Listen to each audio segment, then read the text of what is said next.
¿cómo están? Bienvenidos entonces a esta segunda clase conmigo. Hoy vamos a ver entonces la estructura y función de la hemoglobina.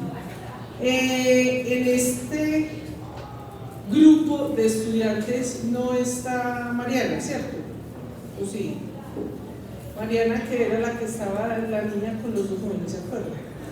Bueno, quienes vieron el video de introducción, vuelvo y lo repito, y para que quede,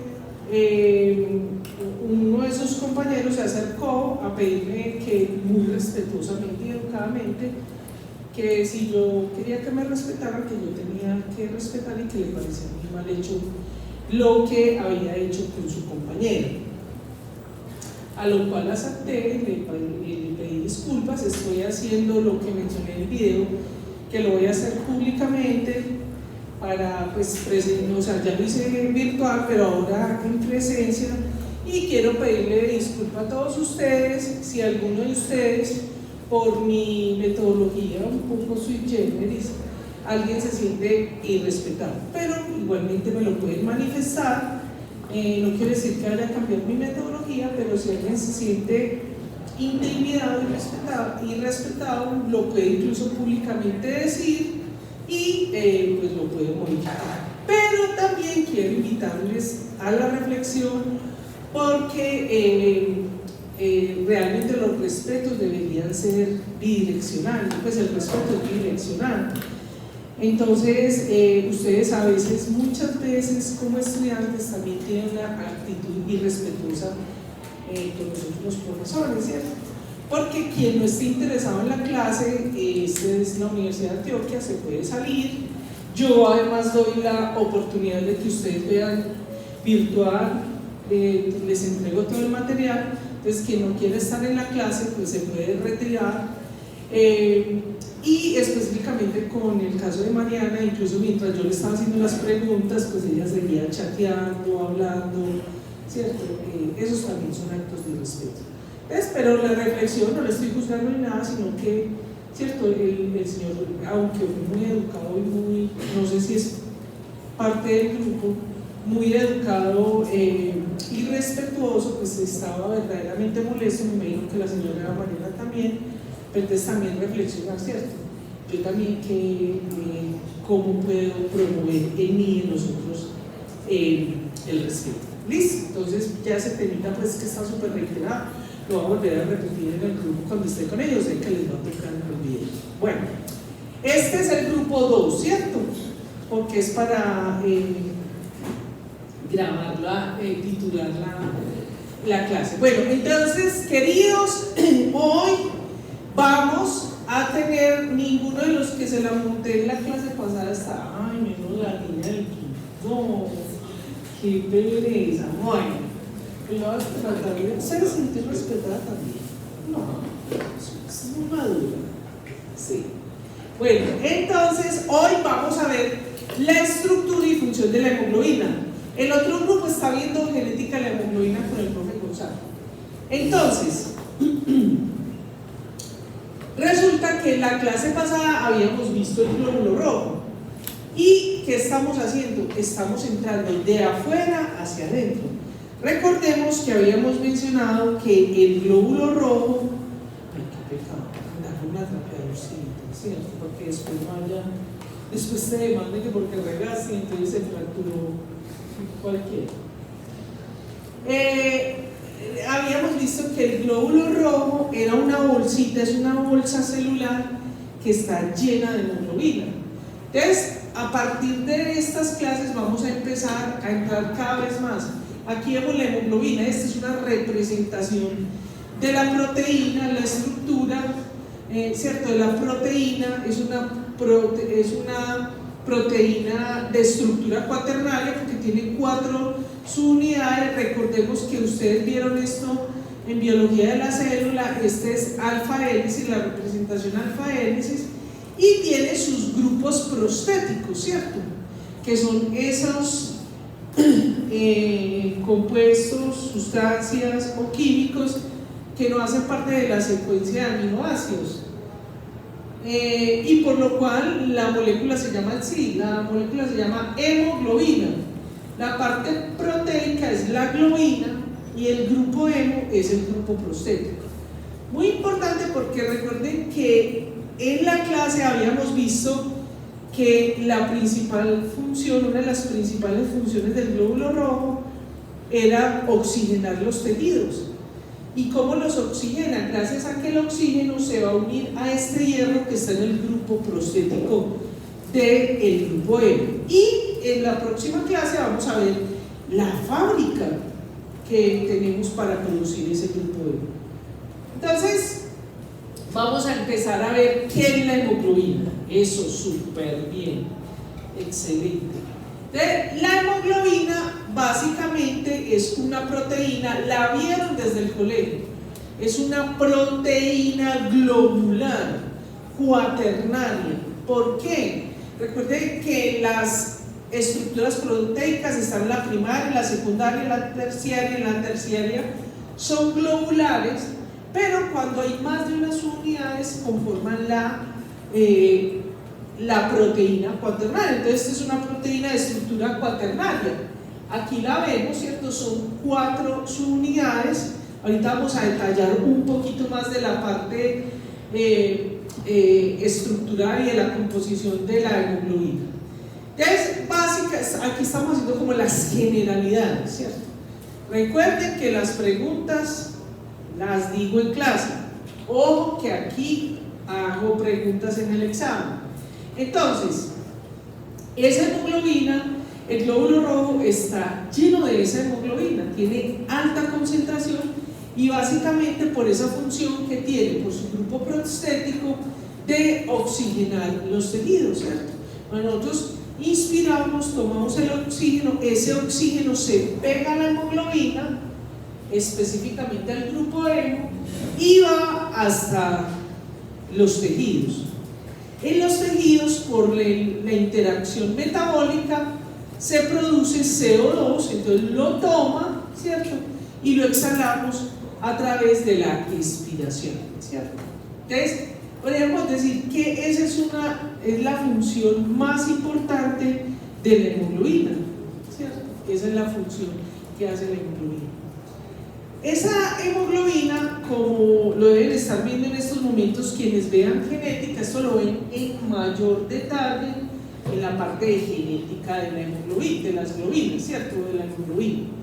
Entonces, la hemoglobina, mire, aquí se ve en esta gráfica, en esta representación gráfica, tenemos las 4 cadenas polipeptídicas. Recordemos que una proteína es una secuencia de péptidos, de aminoácidos, y entonces van a conformarse 2 unidades, las unidades o las cadenas alfa y las cadenas betas.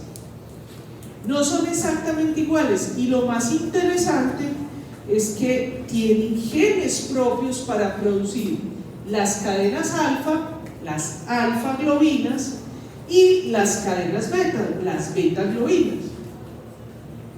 Estas cadenas, entre ellas, se van a unir por la interacción entre los aminoácidos. Fíjense, ¿se acuerda que en la clase pasada uno de los grandes protagonistas y que le pregunten el examen? Usted ya sabe la frase más bonita que usted se va a aprender en toda la carrera. ¿Usted sabe cuál es? Exacto, mi querida dorada profesora, le digo, porque aquí se crea un hoyito, un orificio, donde se va a unir el 2,3-DPG, ¿cierto? El 2,3 bifosfoglicerato. Entonces, aquí queda un orificio, pero esta cadena, esta proteína, como le estamos viendo aquí, no es estática, ¿cierto? Ella tiene la capacidad de cambiar la forma de su estructura, eso lo vamos a ver más adelante.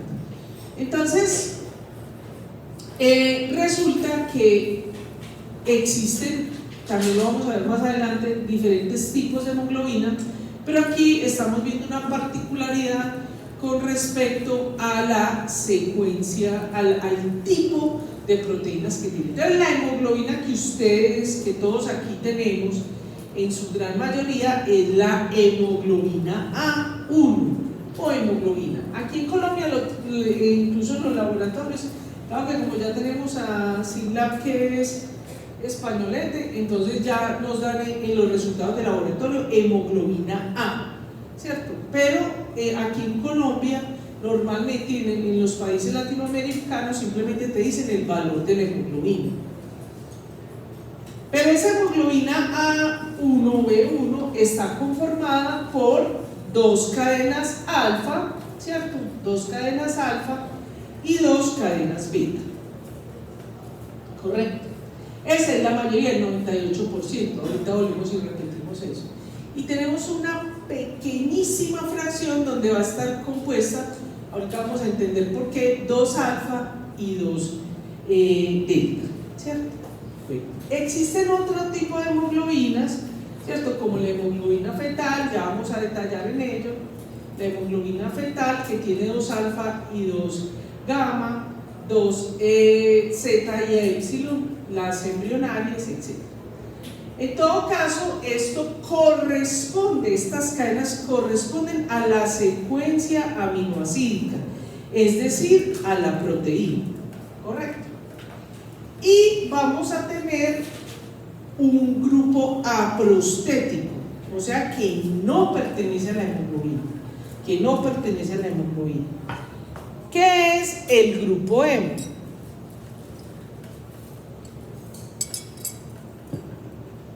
El grupo hemo, ¿cierto? Ese es el grupo prostético. Miren, en biología, pues nosotros coloquialmente decimos lo más importante, la más importante, pero en la naturaleza eso no existe, existe una interacción entre las moléculas, ¿cierto? Entonces no podemos decir, por ejemplo, que es más importante el grupo hemo porque el hemo es el que tiene el hierro donde se va a unir el oxígeno, no, porque son interacciones.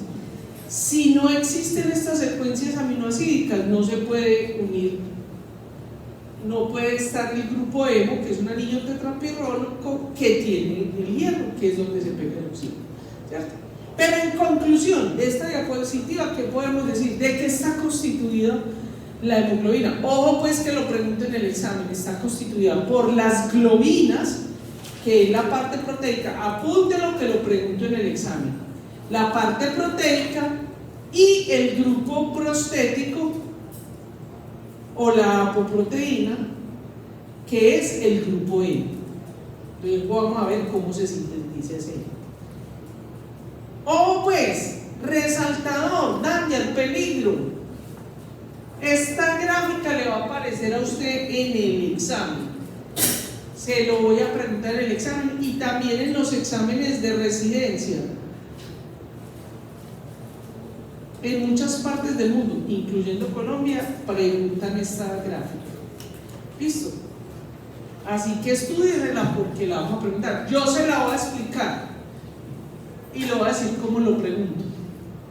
Entonces, esta gráfica representa el total de la síntesis de globina y aquí vamos a tener por edad, ¿cierto? Entonces está la parte prenatal, o sea, antes del nacimiento. Esta rayita punteada negra es el nacimiento, ¿cierto? Y aquí el post, la edad postnatal, ¿cierto? Después del nacimiento. Entonces yo en este momento le voy a explicar qué significa esta gráfica y vamos a estarnos devolviendo a la edad atrás. Vimos en la de atrás que en el adulto, ¿cierto? En el adulto estaba compuesto en el 98%, 97-98% por la hemoglobina A1 o hemoglobina, que está compuesta por dos alfa y dos beta. Fíjense que nosotros aquí vemos que muchas de estas líneas ya no están. Las únicas que se van a mantener en el tiempo son las cadenas alfa y la cadena beta, ¿cierto? Es como para ponerlos en contextos. Ahora sí vamos a empezar desde el momento en que nosotros somos concebidos, ¿cierto?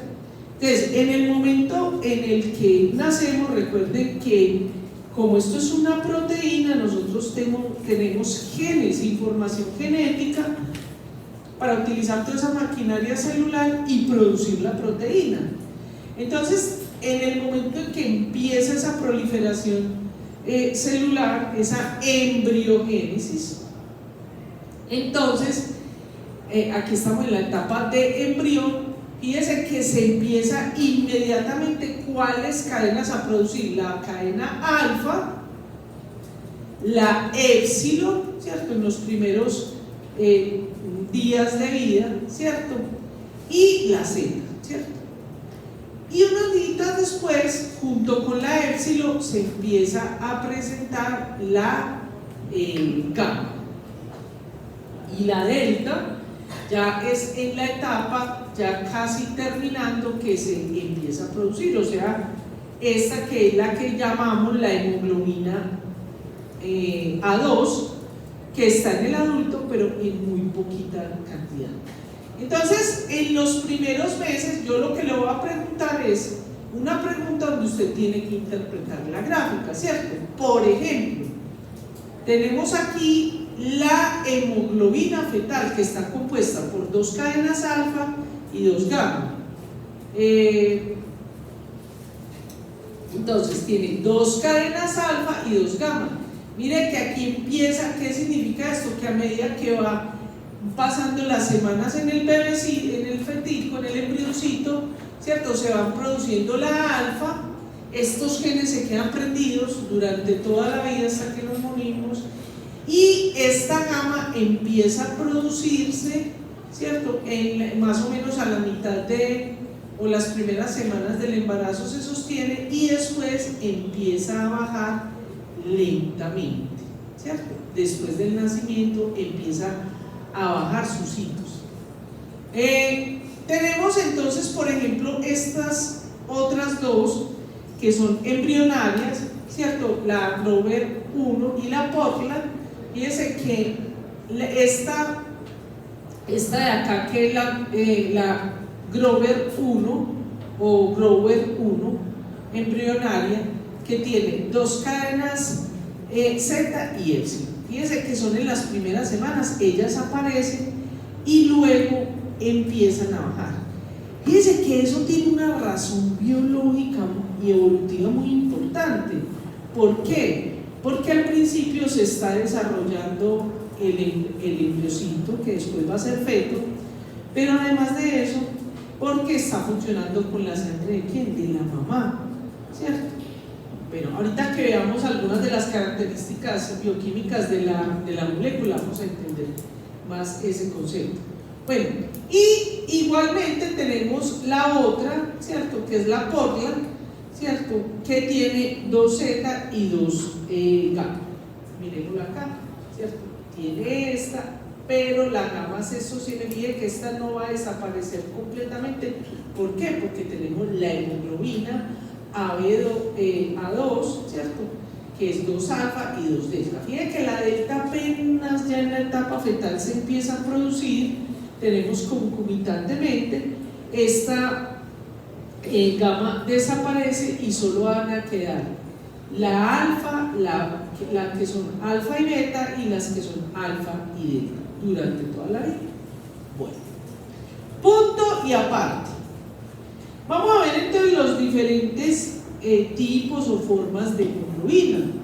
Estas hemoglobinas las podemos tener, la mayoría de ellas, durante toda la vida, ¿cierto? Aquí les quiero poner 2 conceptos que son muy importantes, lo pregunto en el examen, son muy importantes para ustedes porque, sobre todo dependiendo el tipo de especialidad que hagan, sobre todo cuando hacen una medicina intervencionista, porque cuando ustedes van a ver una sangre, una que es más escarlata y una que es más oscura. Entonces esas 2 tipos de sangre, no como a veces nos dice la abuelita que se encuentra la escarlata y dice que está desnutrido, o cuando es la sangre muy oscura hay unos conceptos populares de que está envenenado. No, simplemente tenemos una hemoglobina que está unida al oxígeno, que es la oxihemoglobina. La oxihemoglobina, estamos hablando cuando las 4 subunidades tienen su hemoglobina, ¿cierto? Literalmente sería desde el momento en que se pega en el primer grupo, en la primera proteína, que ahorita les voy a mostrar algo que es interesante. Recuerden que todo esto lo estamos viendo de una forma plana, ¿cierto?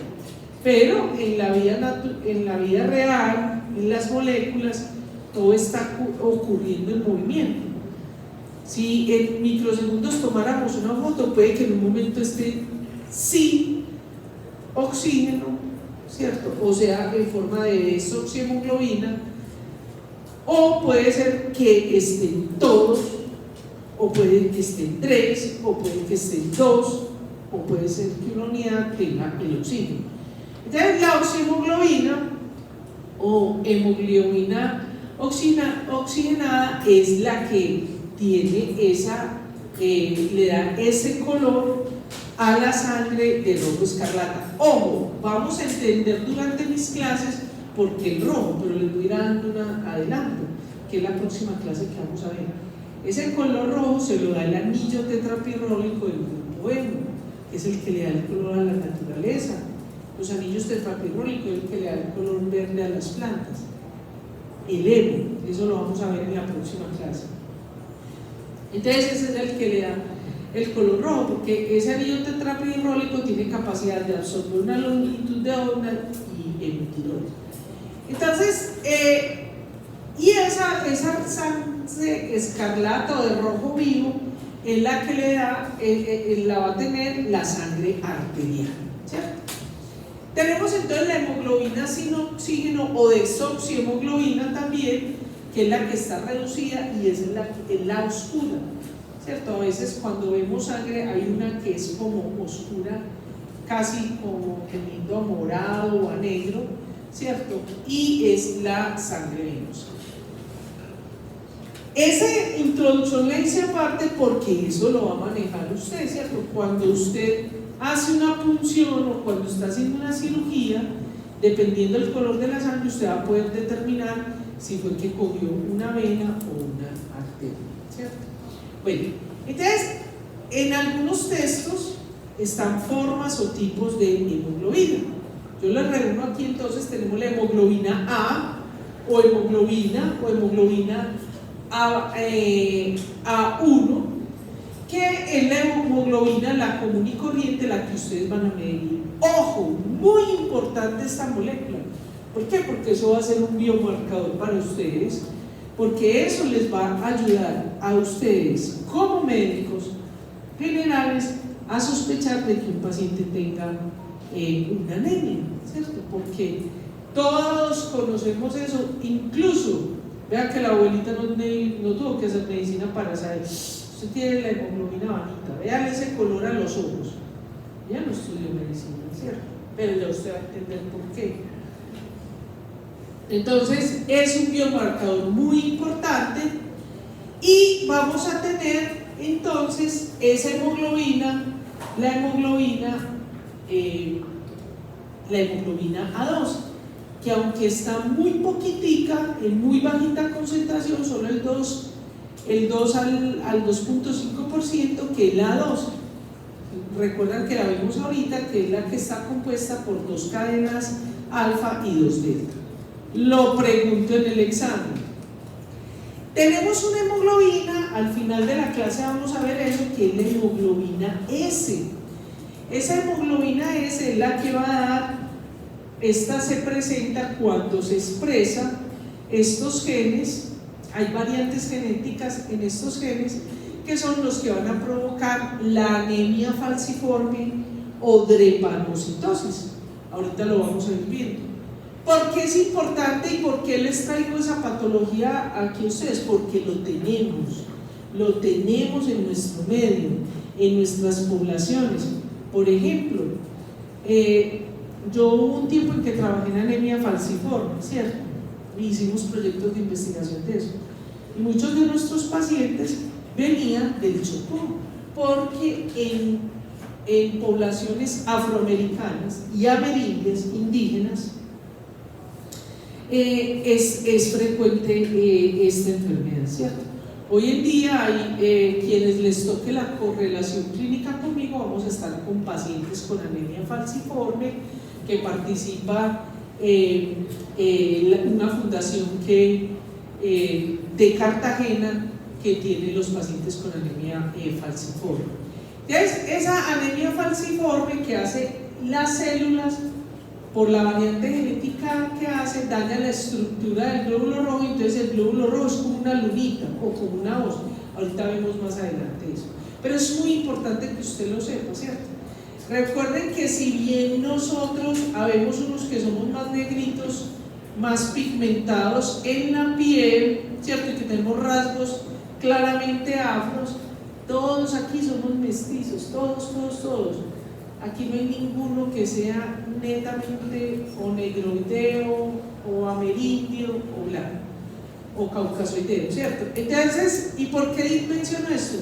Porque muchas veces, aunque, ¿cierto?, decimos afro y amerindio, entonces nos imaginamos el fenotipo negroideo, o del negro, del indígena, pero en realidad nosotros somos una mezcla y podemos tener la enfermedad, como les voy a traer les muestro unas fotos que son pacientes con anemia falciforme y que no tienen esos rasgos. Bueno, tenemos otro tipo de hemoglobina, que es la hemoglobina F, ya vimos, que es la del feto, hemoglobina fetal, muy importante para aquellos que vayan se dediquen a ginecología, ¿cierto? Ahí van a ver esa hemoglobina.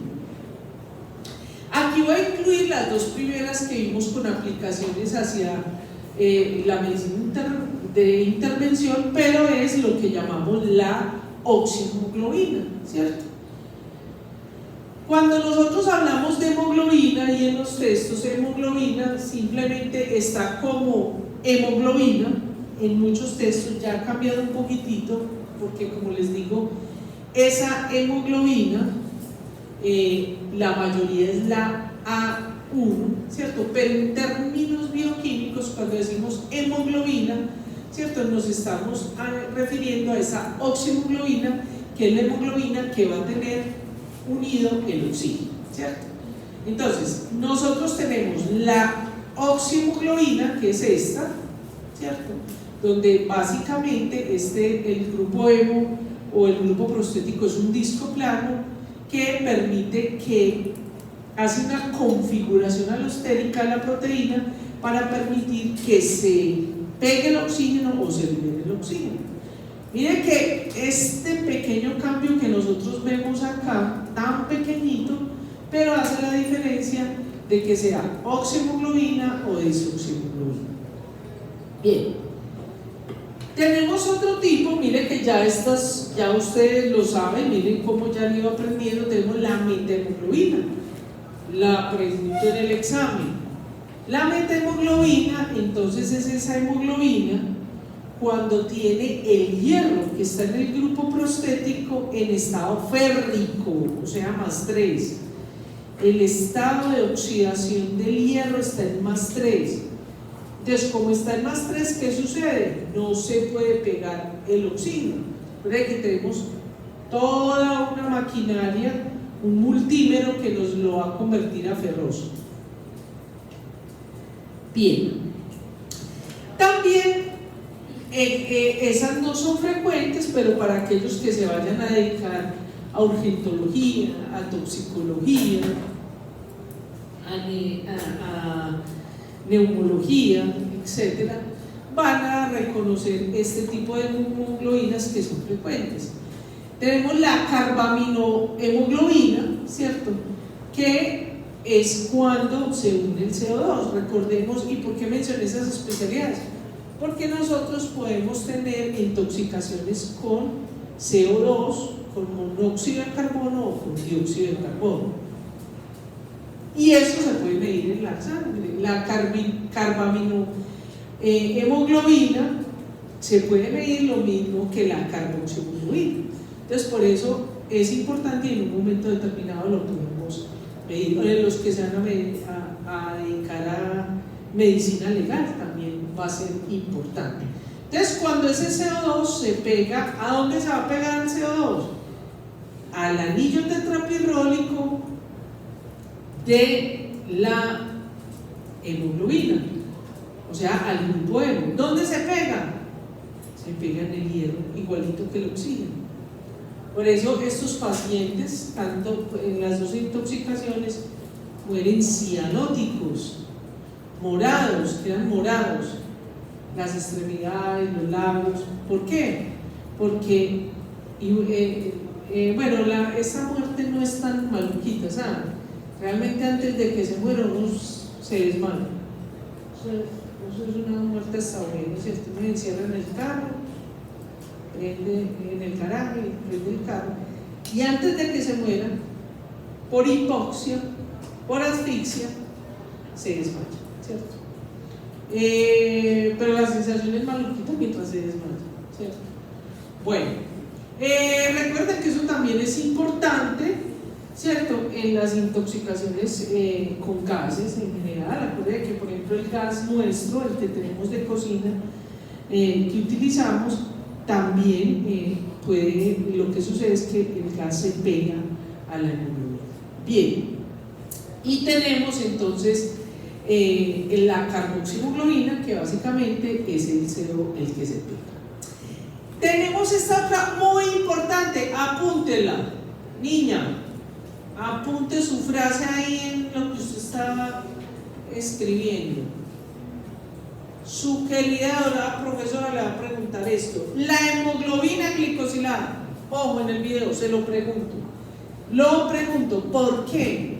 Hoy en día, cierto que ya todos conocen, ¿hay alguien aquí que no haya escuchado? Levante la mano el que no haya escuchado esa palabra, hemoglobina glicosilada. ¿Alguien no lo ha oído? No, pero ¿qué importa si no? ¿Todos lo han oído? Ay, qué fuerte. No deberían, ¿cierto? No deberíamos, pero eso es un biomarcador, ¿cierto? Que hoy en día ustedes van a recibir en sus pacientes. ¿Por qué? Porque cuando hay un exceso, una alta concentración de glucosa en sangre, entonces esa glucosa se va a unir a la hemoglobina. Mire, esta es la glucosa, esta figurita acá es de Leninger, esta no, esta es de acá, pero la glucosa se va a pegar a la hemoglobina y nos queda la hemoglobina glicosilada, y eso es un parámetro para usted determinar. Hoy en día sabemos que lo que se llama, aunque eso no es adecuado, pero está en el mercado y lo que hace, puede usted sospechar de que hay una prediabetes. Por eso, cuando está en más de 5,7 a 6,4 a 6,4, no le va a preguntar ese valor. Yo no pregunto valores, eso es muy atrasado. ¿Por qué es atrasado? Porque hoy en día hay una serie de ofertas de biotecnología de laboratorios y cada kit trae su valor de referencia. Hay unas cosas que tienen que aprender, como el pH de la sangre, eso sí no va a cambiar, pero los valores que sean por pruebas de laboratorio como esta, los rangos se aprenden, pero podemos decir que en general más o menos es unos 5,7 a 6,4. Por ejemplo, a mí la última vez que me la medí, no sé, porque yo soy popochita, yo soy gorda, ¿cierto? Yo soy popocha, 53 años, menopáusica, hipotiroidea, ¿cierto?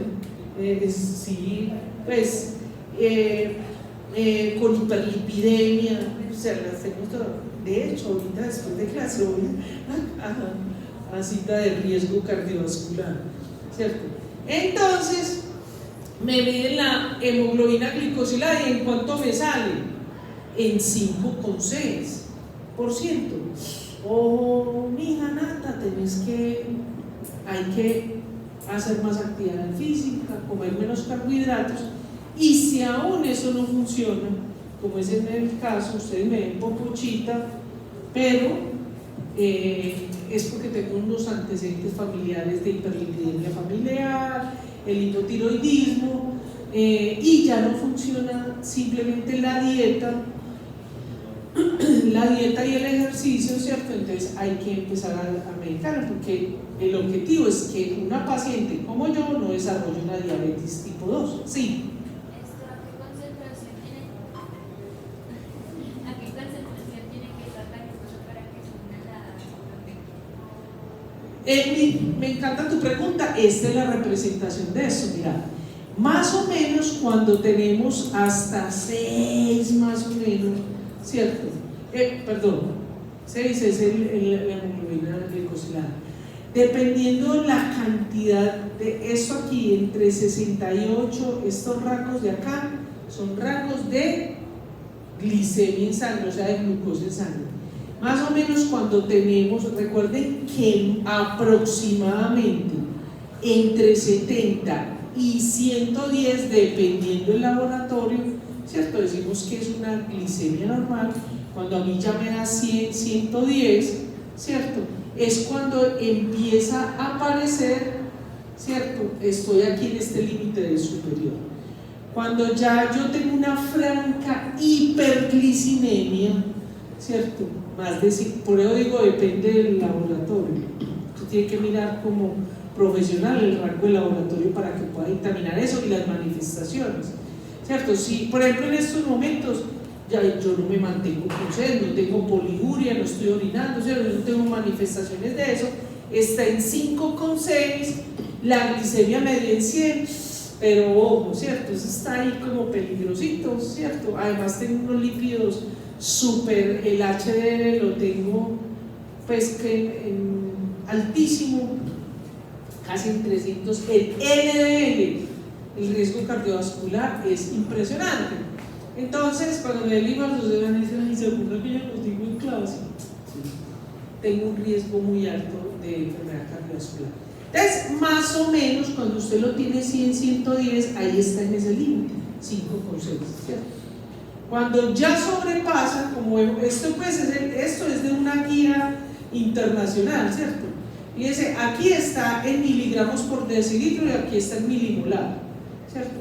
O sea, cuando está más de 6 milimolar, que representa más o menos unos 100, 110 miligramos por decilitros, ya entonces hay que sospechar.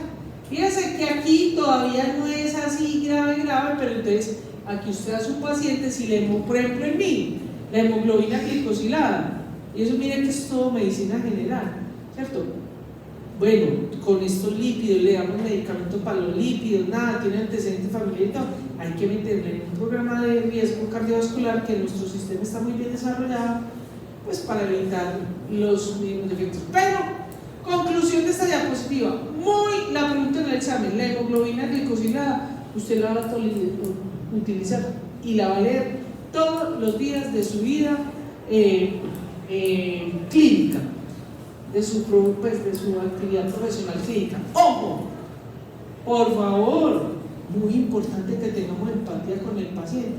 Entonces, por ejemplo, ¿cierto? Llega el médico y me dice, no, usted 5,6, usted ya es prediabética. No, está altico, ¿cierto? O 5,7, ya usted es prediabética, ya usted le va a dar diabetes, ¿no? ¿Cierto? Ser muy empáticos con eso antes para entusiasmar al paciente para que se pueda adherir al tratamiento.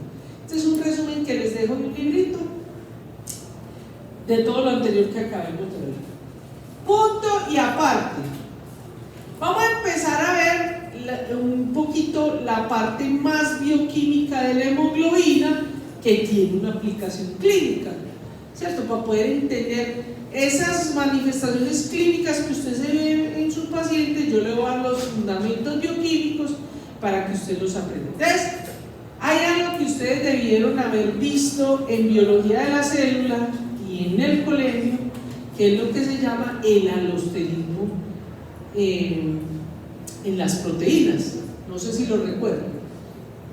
Ese alosterismo, básicamente lo que sucede es que cuando la proteína está expuesta o en contacto con ciertas sustancias, químicos, otras proteínas, otros compuestos, hace un cambio conformacional. Y ese cambio conformacional le va a permitir hacer la función a la proteína o inhibir la función, ¿cierto? Hay cambios alostéricos positivos y negativos. Y como en este caso no va a ser ni negativo ni positivo, sino que vamos a ver un alosterismo que va a colocar la proteína en un estado tenso o relajado, y eso le va a permitir la función a la proteína.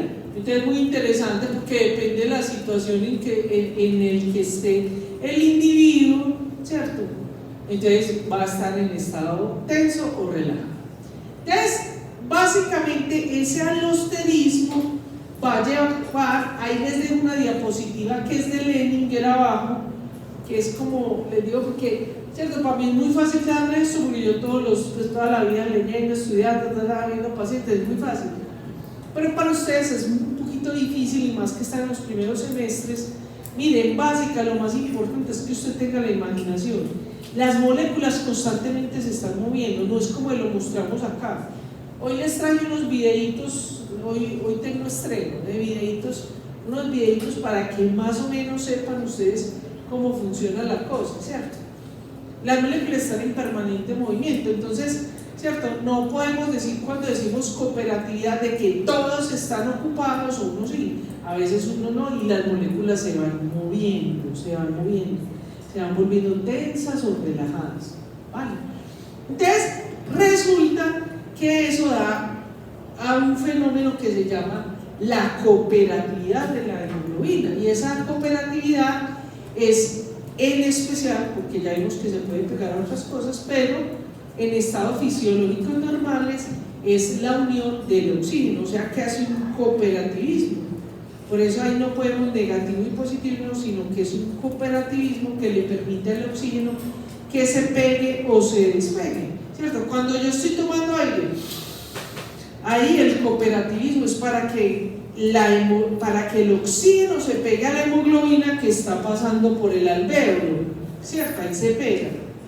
Pero hay unas hemoglobinas que vinieron de allá de la puntica del dedo, vinieron de entregar el CO2 para que cuando yo haga bote ese CO2, ¿vale? Entonces, eso hace, ¿qué es lo que está sucediendo? Cuando la hemoglobina está desoxigenada, en ese segundo cuando le tomamos la foto, o sea que no tiene oxígeno, lo que va a suceder es que se rompe permanentemente, es decir, todas las moléculas que nosotros tenemos están en un permanente hacer y deshacer enlaces, ¿cierto? De crear, de romper y unir enlaces. Entonces, en ese sentido, en esa estructura proteica de 4, hace que esa interacción entre los aminoácidos de las unidades, algunos se rompen y otros se unen, ¿cierto? Y eso hace que haya un cambio estructural. Entonces pasa de la forma T a la forma R, o sea, de tensa a relajada. Y eso va a proporcionar entonces de que el oxígeno se pegue, pero hay una pequeña diferencia. Cuando estamos en esa foto donde está en desoxiemoglobina, es decir, que no hay oxígeno, ¿cierto? En la segunda fotograma, en la segunda fotico, hay un oxígeno que se va a pegar de primero a una de las unidades. Entonces es muy interesante porque ese oxígeno, mire que todo en la vida, como es arriba, es abajo, eso decían los filósofos, y sí, ¿cierto? Ese primer oxígeno le toca más difícil porque las interacciones entre los aminoácidos están más difíciles. Cuando él ya se pega en una de las unidades, cambia inmediatamente, entonces a los otros oxígenos les queda más fácil entrar. ¿Listo?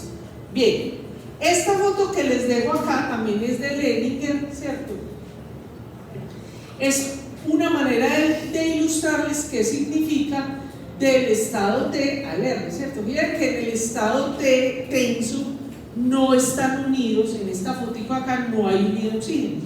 A medida que se van uniendo los oxígenos en una unidad de la otra, hasta que es una transición. Desde el momento en que se empieza a pegar uno, ya empieza a cambiar hacia el estado R. Y podríamos decir que el franco estado R es cuando están todas las unidades. Aquí lo vemos, ¿cierto? Este es también de Leninger, ¿cierto? Miren, entonces, ¿qué es lo interesante de esta gráfica? ¿Qué es lo que usted tiene que entender como médico, ¿cierto? Usted aquí reconoce hay dos unidades, alfa y dos beta, ¿sí o no? Las globinas, ya lo dije. También es capaz ya como médico de reconocer que los que tiene 4 grupos prostéticos, ya lo puede reconocer. En la otra clase va a aprender que estos grupos prostéticos, que es un anillo tetrapibrólico, que usted lo va a leer en algunos pacientes cuando eso está complicado, hay una enfermedad, las porfirias. Entonces, aquí en el centro se pega, ese grupo hemo se llama hemo porque es una protoporfirina 9 más hierro, ¿cierto? Entonces, aquí es donde se pega el hierro. Fíjense que en esta gráfica que vemos el estado T, ¿cierto? Aquí está, bueno, ya según la gráfica anterior, estaría en transición a R, ¿cierto? Pero fíjense que aquí nos falta un oxígeno. Entonces, cuando ya el oxígeno se pega completamente, como lo vemos acá, bueno, aquí en este no podemos ver la fotico, entonces cambia la forma. Y ojo, vamos adelantando para lo siguiente, por allí hay una bella durmiente. Miren el orificio, aquí es donde está el 2,3-DPG, ahí es donde va a entrar cuando lo veamos más adelante. Vamos a ver entonces, vemos aquí, entonces por eso esa afinidad, a ver yo pongo, ay no, espérate, eso, mira lo que sucede. Entonces tenemos las dos cadenas alfa y las dos beta. ¿Qué va a suceder?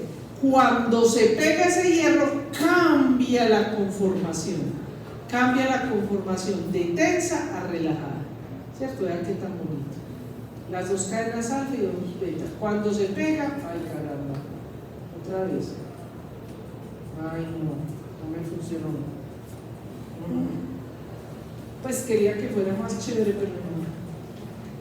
Lo puse es que para que se quedara repitiendo, pero no me funcionó. Bueno, entonces fíjense que se va el primero. Cuando viene ese primero, ayuda a los otros oxígenos, le queda más fácil. ¿Qué hace? Hace que cambie la conformación de la proteína. Cambie la formación de la proteína. Miren, ahí se pone un oxígeno, en lo rojito sería el oxígeno. Y eso es entonces lo que nos da esa forma tensa o relajada. ¿Y eso por qué es importante? Porque eso es lo que va a permitir que se libere o se pegue el oxígeno, dependiendo de las condiciones fisiológicas del individuo. ¿Vale? Bueno, vamos a ver aquí, entonces, ¿por qué sucede eso? Véanlo acá. Aquí tiene otra grafiquita que le puede ayudar para cuando estudie. Y fíjense que eso es tan importante.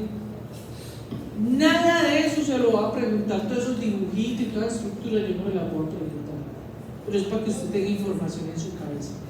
Fíjense que yo ya les había hablado que el anillo tetrapibrólico es un disco plano, es una molécula completamente plana, ¿cierto?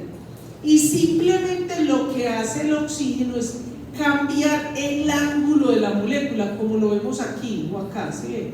Mire el simple cambio, ese simple cambio que lo hace el oxígeno hace que cambie la conformación de la proteína. Miremoslo acá, vamos a ver acá. Mire, ahí vamos a ver entonces cuando se va a pegar el oxígeno, ¿cierto? Se supone que se pega ahí. Y miren cómo cambia la estructura de la proteína. Miremoslo ahí, ven. Cambia la proteína. Fíjense que aquí, y ojo porque ya viene el 2,3-DPG, eso va a permitir que en este orificio pueda unirse el 2,3-DPG. Por eso el 2,3-DPG se convierte en un efector alostérico de la hemoglobina. Bien. Entonces fíjense que esa cooperatividad, ya ustedes saben cómo es que funciona eso, ya tienen los elementos. Aquí vamos a empezar a tener un concepto muy importante. Cuando lo vieron, muchos ya casi todos ustedes saben, porque nosotros somos generación post-COVID, ¿cierto? Entonces ya todos sabemos lo de la saturación, ya conocemos el concepto de saturación del oxígeno, ¿cierto? Esa saturación del oxígeno, ¿cierto? Recuerde que nosotros tenemos un P50, y eso lo vieron también por allá en otros conceptos como de enzimas, KM y eso. Pero cuando estamos hablando de la saturación de oxígeno, ¿cierto? Que lo medimos a través del PO2, ¿cierto? Y eso se mide por concentración, por miligramos de mercurio, ¿cierto? Entonces, es ese nivel de PO2 en el que alcanzamos el 50% de las moléculas de hemoglobina saturadas. Eso es lo que nos está diciendo el P50. Entonces, recuerden cuando estábamos en lo del COVID, que usted que es cuando le medían en el dedito, ¿cierto? El aparatico. Usted aspira, si usted se lo mide, que eso esté mayor de 93, pues. En realidad, si aquí no lo midiéramos, estaría más del 95%. Cuando eso se reduce es porque no está oxigenado. Entonces, fíjense que más o menos, ¿cierto? En los alvéolos que tenemos mayor cantidad de oxígeno, pues entonces va a estar todo saturado. En los tejidos, fíjense que esta es una curva, ¿cierto? En los tejidos es un poquito menos porque allá entregó el oxígeno. Bueno, resulta entonces que la hemoglobina, ¿cómo sucede todo ese mecanismo en el organismo? La hemoglobina está dentro de los glóbulos rojos, ya sabemos eso. Y los glóbulos rojos están en la sangre, ¿cierto? Recuerden que la sangre, ya ustedes vieron, tienen varias fracciones. Están los glóbulos blancos, que pertenecen a la línea blanca, donde están las células del sistema inmune, que lo ven en otro semestre. En este semestre estamos hacia la parte eritroide, o sea, los glóbulos rojos, hacia la coagulación, las plaquetas y el líquido donde están muchas proteínas y muchos compuestos, que es el plasma. Cuando se disparan los factores de coagulación por cualquier evento, entonces atrapan todas esas proteínas y queda un líquido que es el que llamamos suero. Muy bien, hasta ahí vamos muy bien.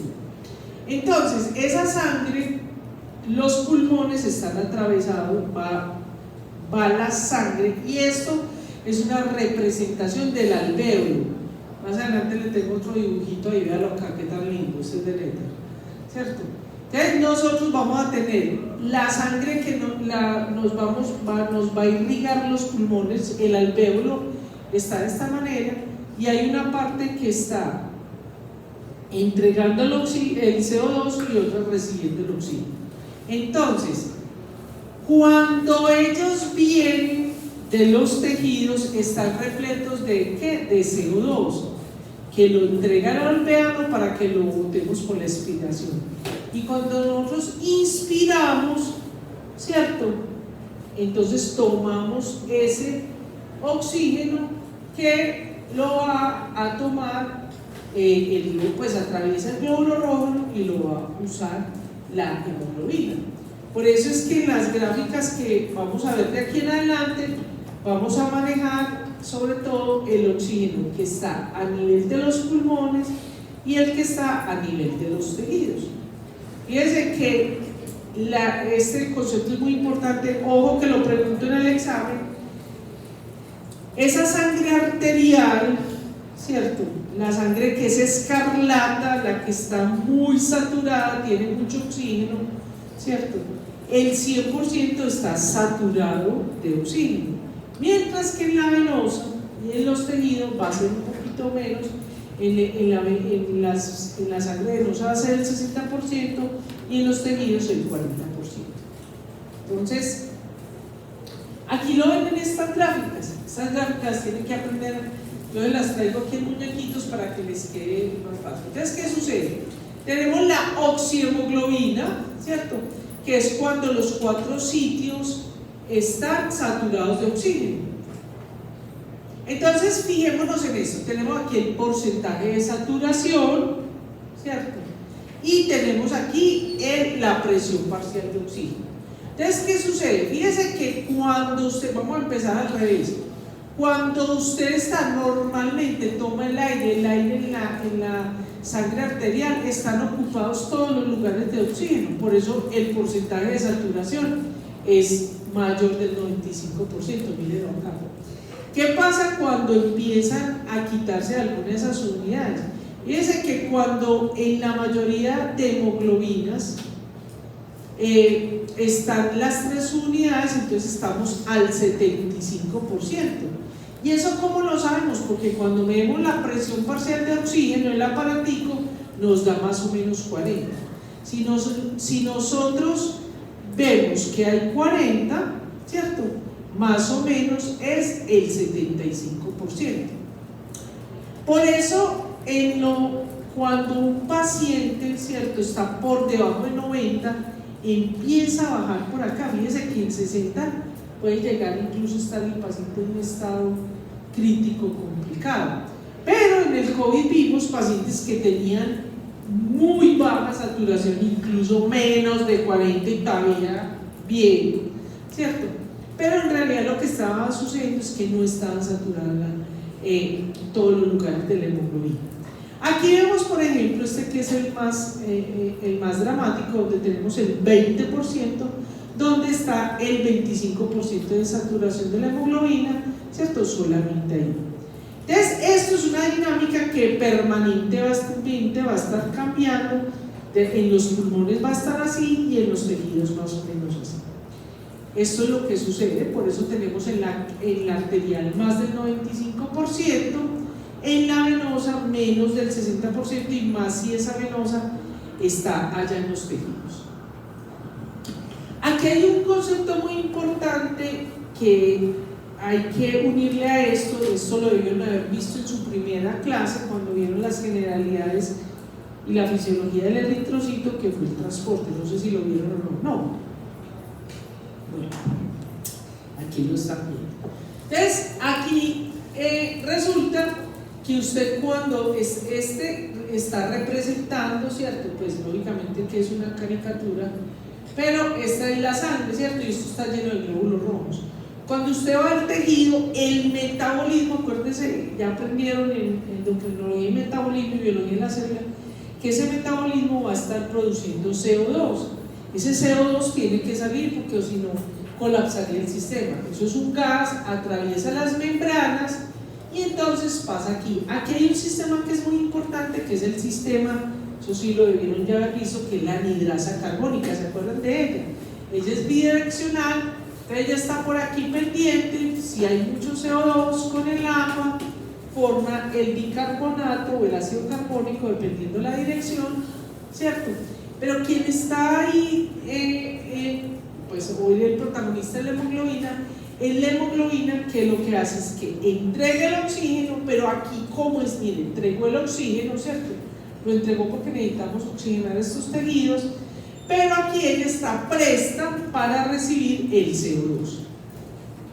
Miremos aquí entonces en el alvéolo, es al contrario, en el alvéolo ella viene y entrega el CO2, ¿cierto? Y aquí recibe el oxígeno.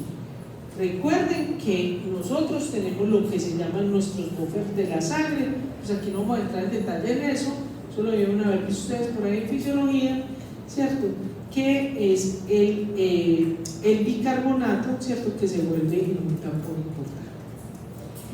Fíjense que esto es tan importante y aquí vemos lo que sucede a nivel del mar, ¿cierto? Tenemos igualmente aquí la saturación de oxígeno y aquí la presión parcial de oxígeno. Fíjense que eso ya vimos ahorita entonces que el valor del PO2, ¿cierto? Va a ser del P50, es ese valor del PO2 donde se alcanza el 50% de saturación de oxígeno, ¿cierto? Entonces, fíjense que cuando nosotros medimos la curva, ¿cierto? A nivel del mar, vamos a mirar cómo está la saturación en las arterias y en la vena. Simplemente, ese concepto es muy importante. Yo no voy a preguntar pero eso lo preguntan en los exámenes de residencia cuando vayan a estudiar. Fíjense que cuando en las venas, ¿cierto? Recuerden que en las venas no está tan saturado, entonces se corre un poquitico a la derecha la curva. Fíjense, un poquitico se corre a la derecha. ¿Qué pasa a nivel de cuando una madre está embarazada? Esta gráfica me fascina, no he encontrado una mejor. Nosotros vamos a ver ahorita en ese alosterismo, los que afectan ese alosterismo natural que ocurre entre la hemoglobina y el oxígeno. Vamos a ver varios efectores, ¿cierto? Ahorita vamos a ver, por ejemplo, los hidrogeniones, vamos a ver el 2,3-DPG, etc. Pero aquí es muy bonito mostrarlo porque estos somos nosotros. Aquí no hay nadie embarazado, teóricamente no. Yo ya voy a una pausa que lo tengo. No mentiras, para que vean que en esta le salen esas cuchitas que salen embarazadas. Como ya está muy regular ahí. Bueno. Entonces, estos somos nosotros, ¿cierto? Somos nosotros. Entonces, ¿qué sucede? Cuando nosotros tenemos efectores, como por ejemplo los hidrogeniones, el efecto Bohr, la temperatura, el 2,3-DPG, el CO2, esta línea va a cambiar. Ahorita la vamos a ver en detalle cómo se da. Pero hay estados naturales. ¿Qué es lo que va a cambiar? Cambia un poquito la presión parcial de oxígeno, ¿cierto? El valor de la presión parcial de oxígeno con respecto al P50. ¿Qué quiere decir eso? Fíjense esto que es un estado natural cuando nos estamos embarazando cuando estamos embarazadas. Cuando las niñas estamos embarazadas o las señoras, ¿cierto? Fíjense que la curva en este caso hacia dónde corre, hacia la izquierda, porque aquí estamos en un estado proliferativo, ¿cierto? ¿Por qué proliferativo? Porque ¿qué es un niño? Un niño es un niño más, es un tumor que va creciendo y después nos volvemos nosotros. Entonces está creciendo y creciendo y creciendo. Entonces, pueden apuntar y demandarme por esas frases horrorosas. Un niñoma. Es decir, es un tumor que está creciendo, creciendo. ¿Pero qué es un tumor? Es una proliferación descontrolada, ¿cierto? Entonces, esa mamá, ¿cierto? Por la proliferación celular, porque además está produciendo, y que eso pasa también en los tumores, los grandes tumores. Parte de los grandes tumores, no sé si ustedes ya saben eso, pero se irrigan de sangre y de nervios. Es impresionante, se irrigan, eso es un monstruo. No está la hermana, un monstruo ahí, pensador ahí, ¿cierto? Y comen, se alimentan bichento de eso. Pues no el niño, pero que también, pero el tumor, ¿cierto? Ven, tengo que buscarme una de proliferación neoplásica. Pero que la mamá, la sangre y todos los nutrientes se lo está dando al feto. ¿Quién? La madre, ¿cierto? Por eso está esta flechita acá. Entonces, lógicamente se corre ¿hacia dónde? Hacia la derecha. Fíjense que aquí la presión parcial de oxígeno, es decir, para lograr que el 50% de moléculas estén saturadas, ¿cierto? Mire que disminuye por ahí a 30, ¿cierto? Y si lo medimos en el fetico, si bien él está alimentándose con la madre, él está en un estado de proliferación celular, y de otro lado, cree que tiene otras hemoglobinas, de hemoglobina fetal, ¿cierto? Bien, entonces ¿hacia dónde se corre? Hacia la izquierda. Recuerden que en la del mar vimos que el venoso era a la derecha, aquí es hacia la izquierda, ¿cierto? Porque se necesita una presión parcial más o menos del 20 miligramos de mercurio para que el 50% de las moléculas estén unidos. Esta es la fotico que se las dejo, es como, eso es ahí como un break. Ya llevamos una hora, ya no aprenden más, debíamos acabar ya la clase, ¿no? Después de 45 minutos, o como soy yo, ¿sí o no? ¿Usted qué dice? Horrible, pero no. Bueno, el que quiera puede ir, yo sigo para que quede ahí grabado. Bueno, pero esta es la foto de Níger para mostrarles lo que yo les digo. O sea, en la vida real no todas las moléculas ni son así, ni así, ni así, no. Eso va a depender de ese es el cooperativismo. Dependiendo el estado fisiológico del individuo, va a cambiar la forma de la molécula. Bueno, punto y aparte. Vamos a ver unos compuesticos. Vean que hoy estoy muy juiciosa. En nombre de Mariana y su amiguito. Vean que hoy estoy muy juiciosa. A nadie se le ha montado. Soy muy juiciosa. Una profesora muy seria, muy madura, sin esas inmadurez. Bueno, estaba sin inmadurez ni nada. ¿Sí o no? Hoy estoy muy seria, muy juiciosa. ¿Mejor así o como antes? Así. Listo, sigamos así. Entonces, igual de seria vamos a poner para el parcial.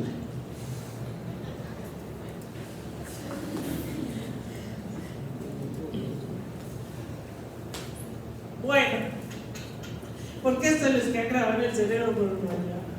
Bueno, vamos a ver lo que afecta esa unión del oxígeno. Hay muchas cosas, pero estas son las que principalmente.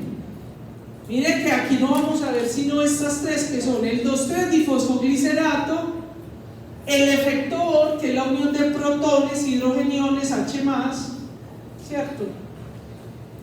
Y el dióxido de carbono. Pero hay muchas otras cosas que afectan, ¿cierto? Como la temperatura, ¿cierto?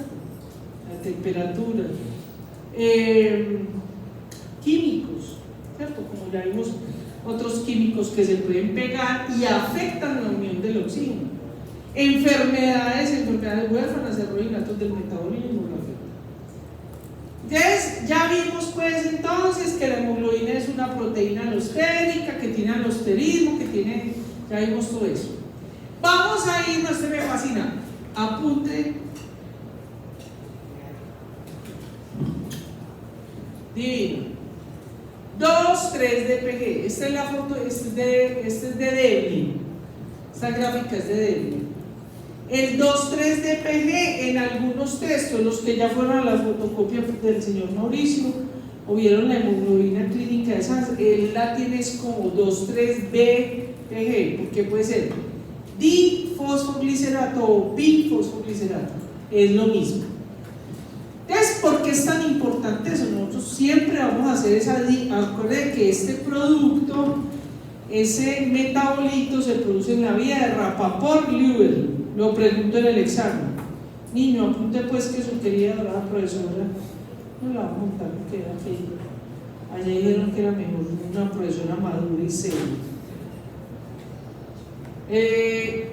Resulta que un ejemplo clásico de cómo ese 2,3-DPG, pero también por ejemplo en fumadores o también en personas por ejemplo que en su estilo de vida cocinan con leña o que trabajan en fábricas o oficios donde se produce mucho humo, etc.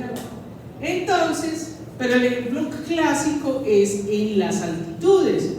O sea, cuando uno va al Nevado del Ruiz o cuando en vacaciones se va para el Himalaya o sube por allá o simplemente cuando va a Bogotá o a Lima, ¿cierto?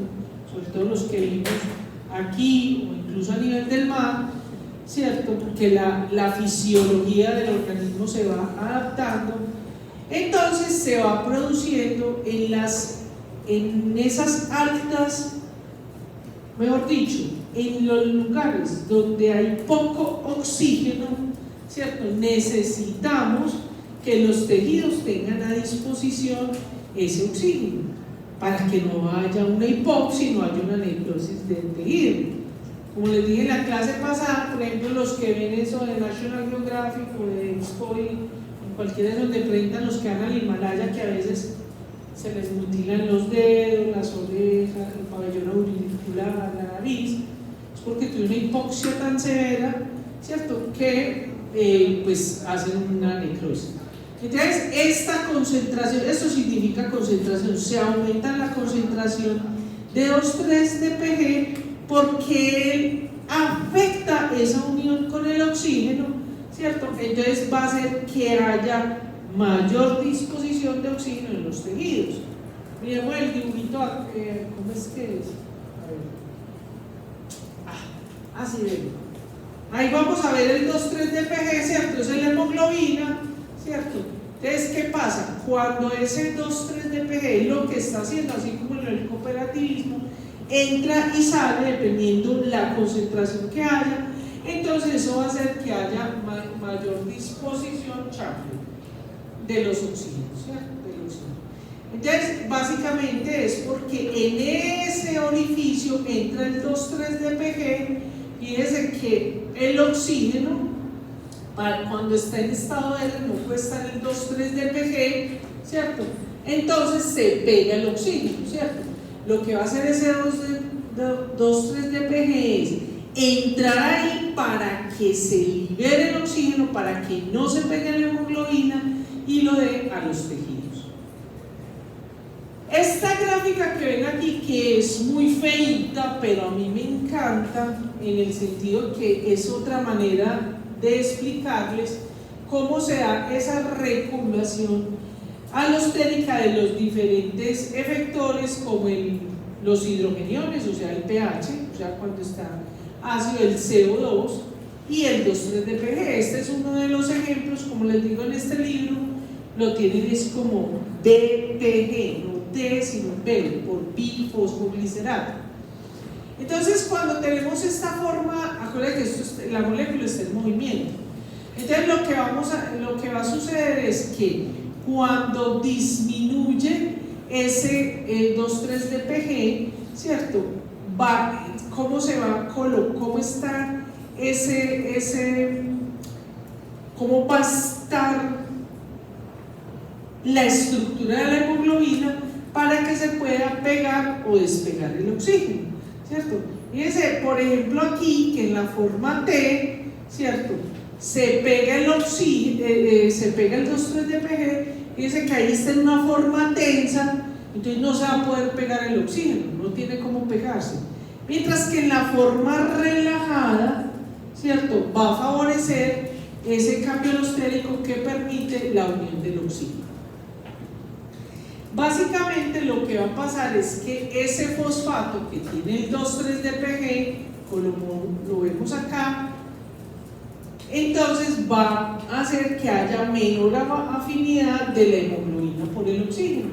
Por eso, en esos lugares altos, eso va a permitir que esa hemoglobina libere el oxígeno a los tejidos. ¿Listo? Bien. Aquí vemos entonces en la gráfica que hemos estado viendo durante la clase, tenemos la saturación de oxígeno y el PO2. Entonces, ¿qué va a suceder? ¿Qué sucede cuando hay el 2,3-DPG? Recordemos entonces que iniciamos esta parte del 2,3-DPG, que es el ejemplo clásico, cuando se aumenta la concentración de 2,3-DPG, sobre todo en las alturas, ¿cierto? Porque ahí necesitamos mayor descarga de oxígeno. Y habíamos visto una gráfica donde nos mostraba cómo era la gráfica a nivel del mar. Entonces aquí tenemos la gráfica, ¿cierto? Y tenemos a nivel del mar qué pasa cuando tenemos 2,3-DPG. ¿Qué pasa a nivel del mar? Pues ahí, como no hay escasez de oxígeno, ¿cierto? Estamos bien. Entonces, esto que tenemos acá. ¿Qué pasa cuando vamos subiendo la altitud? Fíjense que la dirección de la curva se va hacia la derecha. ¿Por qué? Porque va a haber un aumento de 2,3-DPG, porque necesitamos mayor disposición de oxígeno en los tejidos, porque en el ambiente hay muy poquito, ¿cierto? Entonces ese oxígeno lo necesitamos distribuir muy bien en los tejidos. Aquí vemos, por ejemplo, cómo ese 2,3-DPG, incluso aquí es en diferentes concentraciones, dependiendo, mientras más se aumente la concentración, estamos acá, de ese 2,3-DPG, más se va a correr hacia la derecha. ¿Eso qué quiere decir? Que, fíjense que habíamos puesto este valor de acá corresponde a la mitad, el porcentaje de oxígeno, el 50% del porcentaje, es decir, que a 8 miligramos más o menos, que corresponde a 50 de PO2, a 50, cuando tenemos 8 milimolar de 2,3-difosfoglicerato, es en el punto en el que alcanzamos el 50% de saturación del oxígeno.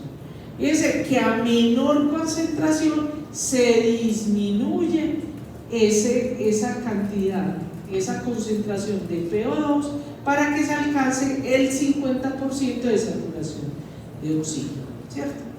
¿Y eso cómo se interpreta? Ahí están esas conclusiones, ¿cierto? Que es lo que yo le voy a preguntar en el examen.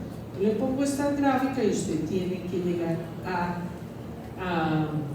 interpretar eso. Fíjense que el 2,3-DPG, que vimos que nosotros tenemos una vía, una fábrica para producir eso, es un desarrollo evolutivo muy importante, porque lo que está haciendo es que lentamente y gradualmente va favoreciendo la liberación de oxígeno.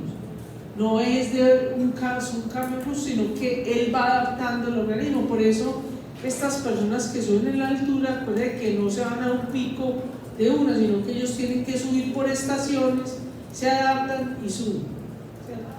Y esa adaptación es gracias a esos 3-DPG. Ese 2,3-DPG también, como les digo, en general cualquier proceso que lleva una hipoxia, ¿cierto?, donde hay reducción del oxígeno, se va a aumentar ese 2,3-DPG, esa concentración de 2,3-DPG. Bien, ¿se acuerdan lo que habíamos visto del bebecito, ¿cierto?, del fetico allá con la mamá? Entonces, ¿qué va a suceder cuando tenemos mayor cantidad de la hemoglobina fetal, ¿cierto? Hay menor afinidad por el 2,3-DPG. Bueno, esta es otra gráfica que les puede ayudar. Aquí se los pongo. Esta gráfica es simplemente para que estudien, ¿cierto?, y vean la relación de la unión de la hemoglobina con el 2,3-DPG, y que eso lo hacemos en una vía o ciclo, sí, que se da en la glucólisis. Bueno, punto seguido, vamos a pasar a lo que se llama el efecto Bohr, o a la unión de protones, porque aquí lo que vamos a ver es cómo se afecta la unión de oxígeno por la disposición de hidrogeniones, o sea, de H+. Recuerden que si tenemos alta concentración de H+, de protones, ¿cómo está en medio? Ácido, ¿cierto? Y eso es un evento que ustedes van a ver muchas veces en su clínica, dependiendo en lo que se desempeñe, sobre todo los que van a ir a urgencias, ¿cierto? A los que van a ser urgentólogos, los que van a ser de cuidados intensivos, en las mismas cirugías, bueno, pediatría, bueno, muchas cosas, ¿cierto? Porque ustedes no sé si ya ven en alguna parte en fisiología, o si es este semestre, donde vieron la acidosis y la alcalosis metabólica. ¿Ya la vieron, cierto? Bueno, ahí es donde ocurre eso. Entonces, ¿qué va a suceder? Cuando se disminuye el pH, ¿qué significa disminución del pH? Acidosis, ¿cierto? O sea que se aumenta la concentración de protones. Entonces, ¿qué va a pasar? Recordemos también que ahorita vimos una enzima, o le recordé una enzima que trabaja por ahí, que es la anhidrasa carbónica, ¿cierto? Cuando tenemos mucho CO2. de que se produce en esa anhidrasa carbónica, vamos a producir un tampón, un buffer del sistema que va a ayudar a regular eso, ¿cierto? Pero esos hidrogeniones se pueden pegar entonces a la hemoglobina, ¿cierto?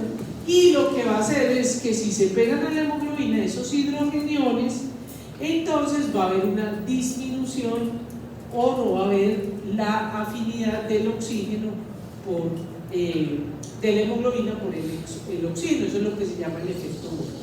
Aquí vemos, ojo que le pregunto esa gráfica en el parcial. Aquí vemos claramente qué sucede. Recuerden que el pH de la sangre, ¿se acuerdan cuál es el pH de la sangre? 7,3, ¿cierto? 7,3, 7,30 y pico. Aunque le digo una cosa, hay una cosa que tienen que aprender para que no se vuelvan unos médicos deterministas. En la biología a veces uno ve de todo. Hay unos casos donde uno ve individuos que están como usted y yo y que tienen una acidosis impresionante. Eso se ve mucho, por ejemplo, en deportistas, no lo van a ver en medicina del deporte. Cuando vean, o sea, en los atletas de alto rendimiento hay unos que manejan unas acidosis tan divinamente, pues, o sea, eso es incompatible. Como, por ejemplo, a mí me tocó ver, bueno, era para el final de la clase, pero no lo voy a decir. Recuerden que la hemoglobina, estamos viendo toda esta parte estructural, funcional, bioquímica, porque la hemoglobina es un marcador para va a ser un biomarcador. Por ejemplo, cuando yo hice mi ejemplo rural, yo hice el rural en el Amazonas. A mí me tocó ver un niño que tenía una hemoglobina de 3, yo repetí como 3 veces a un niño, pero no sé eso.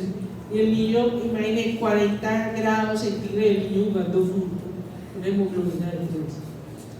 O sea, hay unas cosas en la biología que son increíbles y que no deben ser, pero recuerden también que la mayoría de personas, una hemoglobina de 3 es incompatible con la vida. Pues, o por lo menos que esté jugando fútbol. Listo. Bueno, entonces, volviendo aquí al tema, fíjense que ese pH, bueno, entonces nosotros tenemos el pH, perdón. El pH que nosotros tenemos en la sangre, que es aproximadamente de 7,3, dista un poco del pH que hay a nivel intracelular. A nivel intracelular tenemos un pH más o menos de 6,8, 6,7, ¿cierto? Y en esta gráfica también cambiaron los tejidos, como lo vemos, y lo que estamos viendo es cómo el cambio de pH va a afectar la unión del oxígeno a la hemoglobina. Entonces, cuando tenemos un aumento de hidrogeniones, fíjense que nos vamos a ir hacia la derecha. Eso no queda en el video. Va hacia la derecha. Cuando aumentamos la concentración de hidrogeniones, de protones, o sea, de H+, o sea que el pH está ácido, ¿cierto? Hay menor afinidad por el oxígeno. Entonces, lo que lleva, por eso es que los niños o los pacientes, cuando están en acidosis, eso se lo enseñaron y menos que empiezan a jadear, ¿cierto? Los perritos y eso, ¿cierto? O los animalitos, pues, los seres vivos, nosotros los, entre comillas, superiores. Entonces, ese pH ácido, ¿cierto?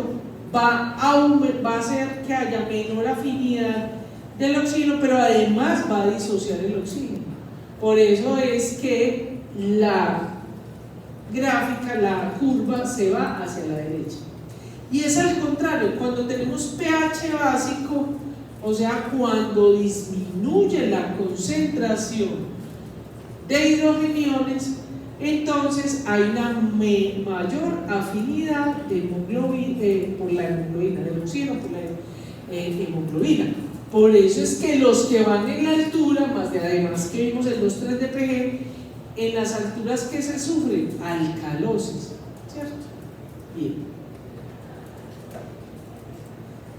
Aquí les pongo como otra forma de que ustedes puedan entender, ¿cierto? esa relación entre el efecto Bohr, o sea, la concentración de hidrogeniones, y el transporte pues de la hemoglobina, tanto del CO2 y la concentración de hidrogeniones a nivel intracelular, o sea, a nivel de los tejidos. ¿Vale? Bien, miremos aquí qué pasa con el efecto Bohr, ¿cierto? Ya lo habíamos visto. Lo que está sucediendo es que, fíjense que la actividad del músculo y del pulmón, ¿cierto? En el pulmón vamos a tener una mayor cantidad de oxígeno, la tomamos, y en el músculo es interesante porque además de que pues hay menos acceso a oxígeno, estamos produciendo ¿qué? Mucho CO2. ¿Por qué? Porque el músculo es un tejido que está trabajando. Entonces, si está trabajando, va a producir ¿qué? Mucho CO2. ¿Correcto? Entonces, la consecuencia de eso va a ser entonces que se va a afectar la concentración de hidrogeniones y por lo tanto la afinidad de ese oxígeno a la hemoglobina. Recuerden ustedes que cuando tomamos aire, ¿cierto? Cuando uno está trotando, entonces, ¿qué está haciendo? El corazón tiene que latir más y todo eso. ¿Por qué? Porque necesitamos irrigar mayor oxígeno a los músculos que estamos trabajando al máximo. Entonces allá no solamente está trabajando, sino que necesitamos oxigenarlo, ¿cierto? Bueno, porque si no habría una competición. Esta gráfica la pregunto también en el examen. Es una gráfica que es muy ilustrativa y para quienes no habían entendido nada lo van a poder entender. La doblo. ¿Por qué?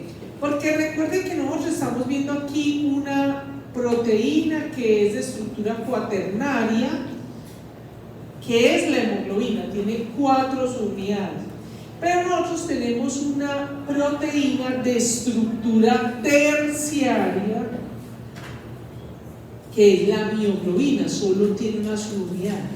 La mioglobina es una proteína con un grupo hemo, solamente tiene un grupo hemo.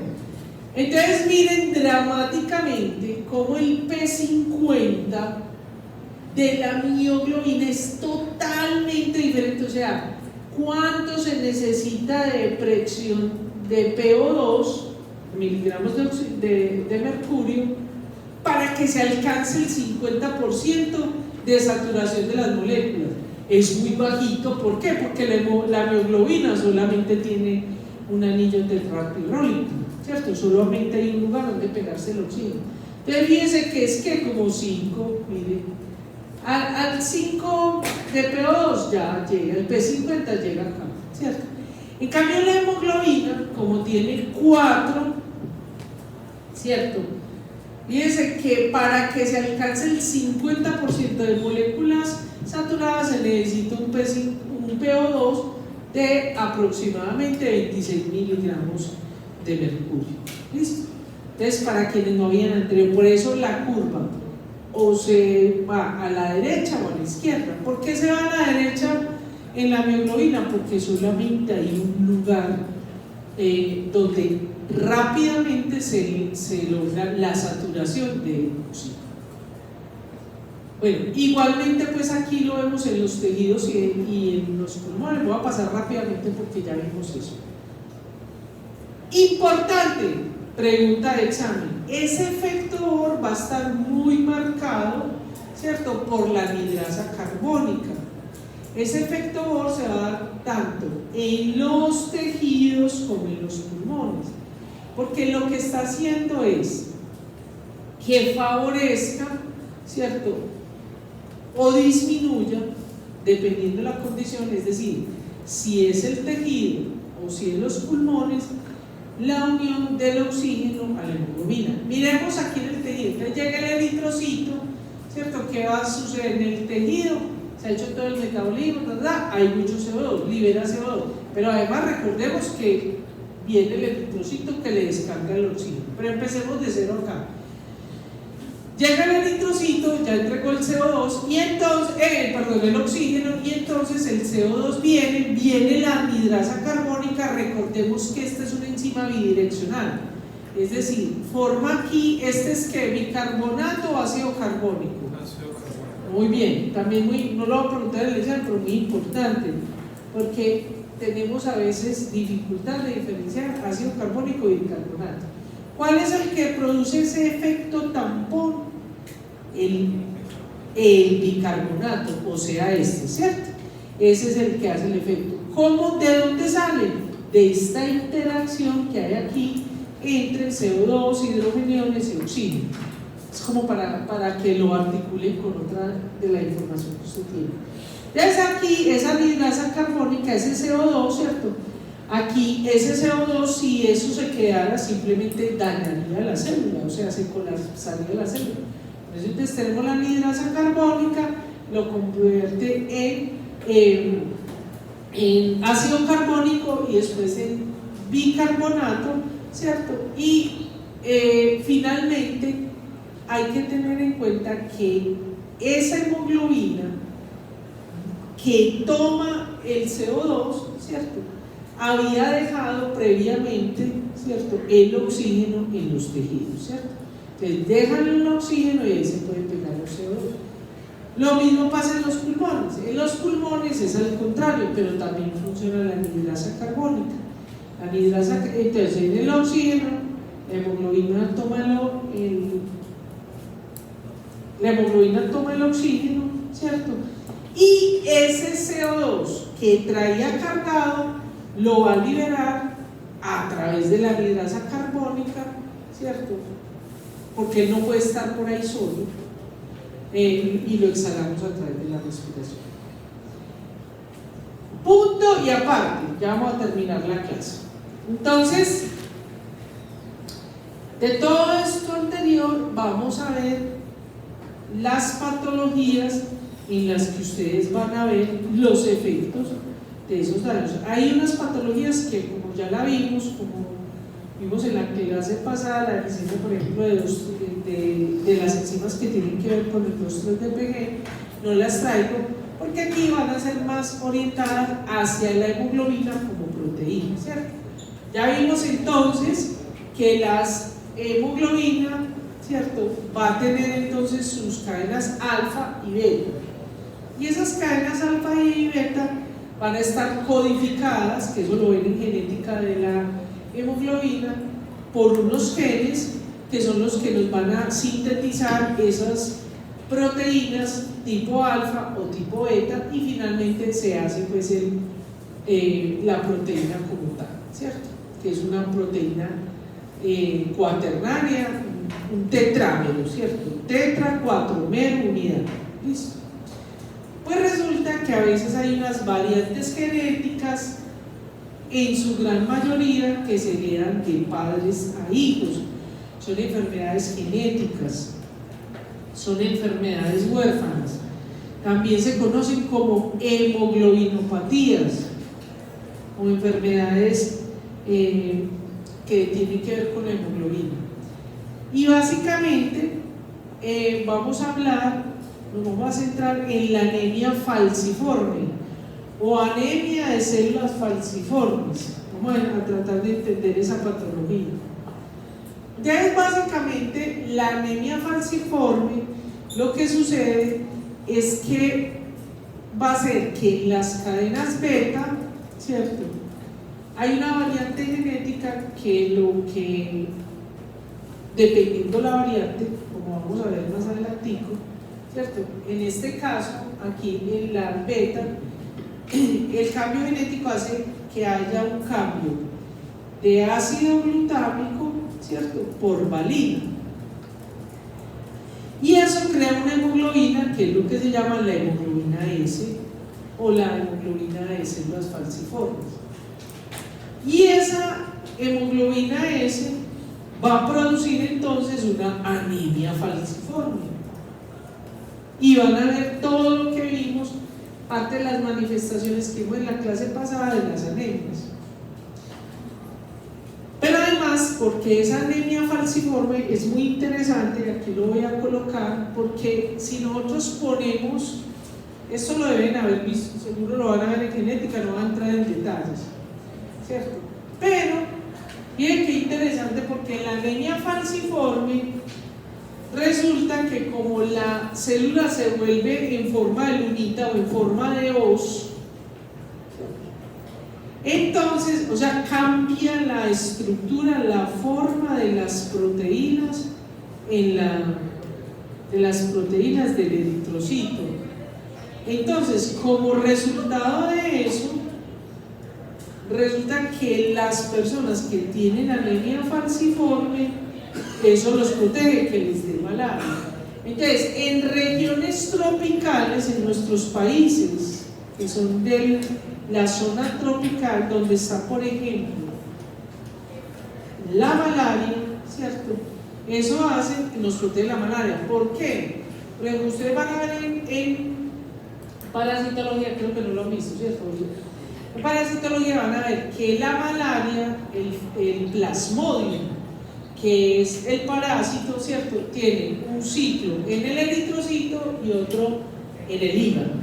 Entonces, el plasmodium se pega al eritrocito, pues se tiene que entrar en el eritrocito y allá adentro se reproduce y luego explota y salen muchos.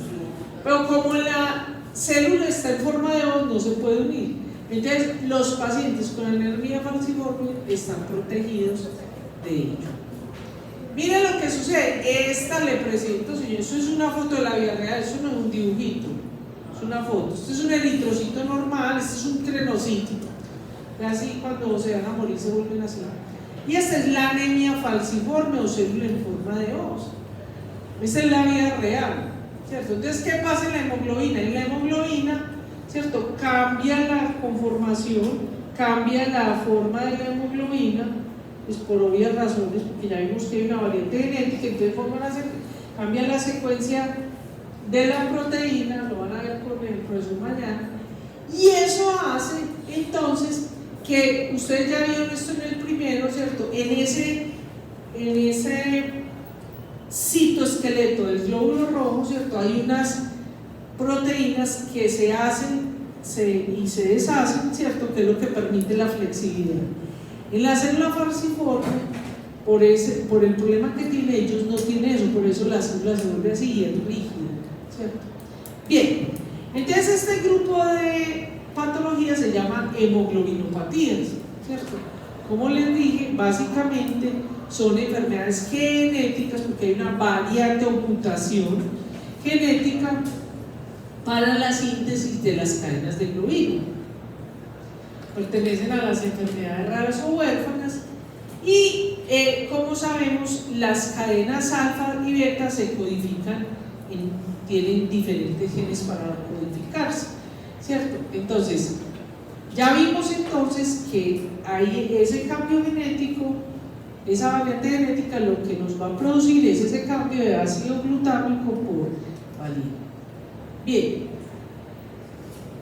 La anemia falciforme también se conoce como drepanocitosis. ¿Por qué se conoce así? Porque las células se hacen de esta formita, es una foto de la vida real, se forman, hacen esta forma que es la hoz. ¿Se acuerdan el de la guadaña, de la Santa Muerte? La calaverita que tiene una cosa, es la hoz, ¿cierto? Por eso se llama así. O con lo que pues hacen lo de los cultivos, la hoz. Hola, bienvenido. Entonces, esas células se llaman drepanocitos. Y usted lo puede ver en el extendido de sangre periférico, o sea, cuando uno hace un extendido delgado en una plaquita de vidrio, no sé si ustedes van a ver eso aquí en el laboratorio, pero puede ver que en estos pacientes están aumentadas estas células que llaman drepanocitos. Por eso, cuando hay un aumento de estas células, uno puede ver a veces una celulita y eso puede ser hasta normal, pero si hay muchas de esas, entonces produce una drepanocitosis. La drepanocitosis es por esa anemia falciforme. Aquí vemos entonces, pues aquí les dejo como el detalle, quien quiera ver eso, pero lo que está sucediendo en esa drepanocitosis es que va a cambiar la conformación de la molécula y por tanto cambia la función de la hemoglobina. Entonces, ¿qué formas o sea, hay varios tipos de anemia falciforme? Bueno, en general quiero decirles que la anemia falciforme es autosómica recesiva. ¿Qué significa eso? Que para que tenga la enfermedad tiene que recibir, dependiendo el tipo, ¿cierto?, una característica del padre, una característica de la madre, ¿cierto? Por eso es autosómica recesiva. Entonces, cuando se recibe una variante genética que es igualita la del papá a la de la mamá, entonces tenemos una homocigota, y eso es lo que llamamos el rasgo homocigoto, ¿cierto?, o la hemoglobina SS. ¿Por qué es importante que usted sepa? Y le digo eso porque hoy en día, ¿cierto?, existen técnicas, pruebas moleculares que le van a dar a usted, y usted como médico va a recibir eso, que su paciente tiene una hemoglobina SS, o sea que usted tiene que saber que esto es un homocigoto, ¿cierto? ¿Y por qué es importante eso? Porque es la forma más agresiva de la enfermedad, ¿cierto? Es la más fuerte, y que incluso se presenta a los poquitos días de nacido. ¿Qué es la consecuencia más grave de eso? Luego lo vamos a ver en detalle. Desafortunadamente no hay tiempo para ver unos detalles muy importantes de la anemia falciforme, pero básicamente lo más grave es que tiene una anemia hemolítica. Y como vimos anteriormente, esa hemoglobina S no es soluble, es poco soluble en agua, o sea, y la sangre es un tejido líquido. Entonces eso va a llevar a que haya una vasoclusión. ¿Listo? Tenemos otra que es heterocigota, ¿cierto?, que es lo que se llama la hemoglobina ABS, también se le conoce como rasgo drepanocítico, ¿cierto? A veces en algunos textos lo ponen como rasgo portador, ¿cierto?, portador sano, porque estos pacientes son asintomáticos. Pero, ojo con este pero, lo pregunto en el examen, pero cuando las condiciones ambientales cambian, por ejemplo, cuando uno de estos pacientes no sabe que tiene la enfermedad y se va a conocer el Nevado del Ruiz, es decir, donde hay poca cantidad de oxígeno, o porque tiene algún tipo de enfermedad o causa externa que le cause una hipoxia, ¿cierto? Entonces, como ahí va a necesitar más oxígeno, ahí es donde se va a presentar la enfermedad, los rasgos de la enfermedad. ¿Listo? Bien. Tenemos lo que se llama el doble heterocigoto, ¿cierto?, que es lo que se llama el beta S-tal, y aquí es heterocigoto. ¿Y qué sucede? Que tienen variantes genéticas, pero la variante del papá y de la mamá son diferentes, por eso se llama heterocigoto, pero son variantes genéticas que van a alterar la hemoglobina. Ese tipo de talasemias nosotros no la tenemos mucho, se da sobre todo en el Mediterráneo. Y tenemos lo que se llama el doble heterocigoto, ¿cierto?, que tiene como hemoglobina S y la hemoglobina C, ¿cierto? Esa hemoglobina C, ¿cuál es la diferencia? La diferencia es que se acuerdan que en el otro, la S es la variante genética está el ácido glutámico por valina. Aquí la diferencia es que el ácido glutámico se va a cambiar por una lisina, esa es la que se llama la hemoglobina C, ¿cierto? Miren, esta es una célula drepanocítica, ¿cierto? en estos pacientes dobles heterocigotos también se da cuando se presentan efectos externos que pueden hacer que se manifieste la enfermedad, o incluso a veces con el crecimiento o con un trauma o con, por ejemplo, un problema viral, una fiebre. Ese tipo de cosas van a hacer que la enfermedad se exacerbe y se presente. Tenemos otro tipo de enfermedades, punto seguido, que son las enfermedades, estas las ven con mayor detalles, que son las inmunoglobulinas, ¿cierto? Pero que están un poquito relacionadas, ¿cierto?, con estas globulinas, y esas inmunoglobulinas están más representadas, ¿cierto?, hacia la línea blanca, pero que de alguna manera, por las afecciones que tienen con el sistema inmune, es decir, con proteínas que tienen que ver de la serie blanca, ¿cierto?, pueden llevar a presentar manifestaciones, ¿cierto?, que afectan la hemoglobina, ¿cierto?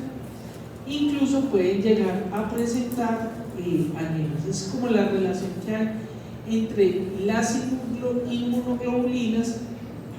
Ustedes saben que básicamente esas inmunoglobulinas que las produce el sistema inmune y que están en nuestro organismo por ahí andando, ¿cierto?, y que son muy beneficiosas, a veces se pueden convertir en patológicas. Bueno, queridos, hemos terminado. Muchas gracias. ¿Dudas, preguntas? Hasta luego.